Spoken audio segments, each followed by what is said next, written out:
Ndugu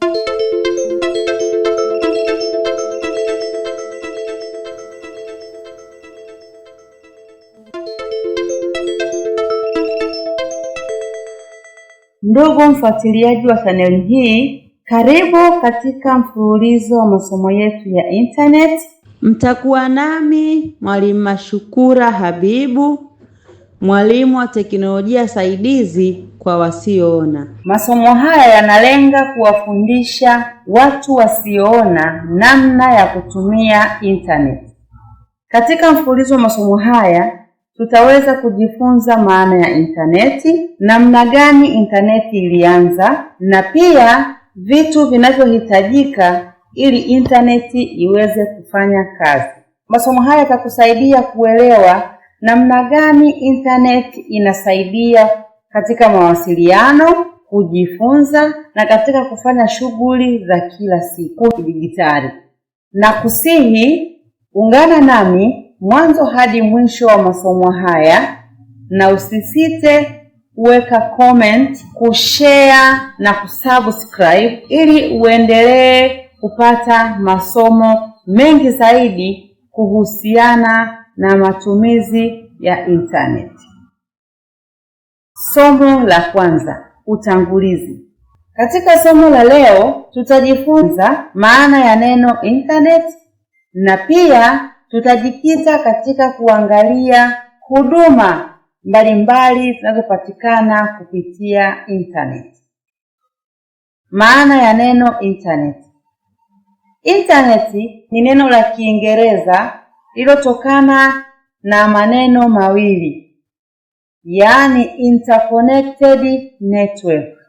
Maana yake ni kwamba mitandao mingi ya kompyuta huunganishwa kwa pamoja ili kujenga mtandao mmoja mkubwa wa kimataifa. Badala ya kufanya kazi kama kompyuta moja, interneti inaunganisha milioni ya kompyuta, seva na vifaa vingine vya kidigitali duniani kote ili viweze kuwasiliana kati yao. Internet huruhusu kompyuta nyingi zilizounganishwa kwa pamoja kwa kutumia sheria za uunganishaji wa kompyuta au vifaa vya kidigitali zinazojulikana kama internet protocols, ambazo huruhusu vifaa mbalimbali vya kidigitali au mitandao tofauti kusomana. Yaani taarifa za kifaa kimoja huweza kuonekana kwenye kifaa kingine. Kwa mfano, unapofungua tovuti au kutazama video mtandaoni, kifaa chako kinakuwa kimeunganishwa na kifaa kingine huko duniani.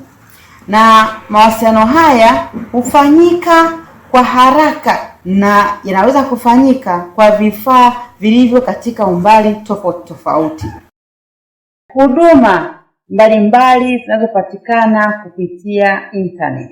Kupitia interneti watu huweza kuwasiliana kimataifa kupitia mitandao ya kijamii kama vile WhatsApp, Facebook, Instagram na mingineyo mingi, kushiriki mafunzo au mikutano mtandaoni, kuingia kwenye tovuti tofauti, kutuma barua pepe, kufanya utafiti, kufanya biashara, kupata burudani na kutumia huduma nyingine nyingi zinazotolewa kupitia interneti. Naomba tuishie hapa kwa leo. Katika somo la leo tumejifunza maana ya neno internet na huduma mbalimbali zinazopatikana kupitia internet. Niwaage kwa sasa na tutakutana kwenye somo la pili ambapo tutajifunza kuhusiana na historia na maendeleo ya internet. Haya, asanteni na niwatakie siku njema na usikilizaji mwema wa somo hili la kwanza la internet. Asanteni.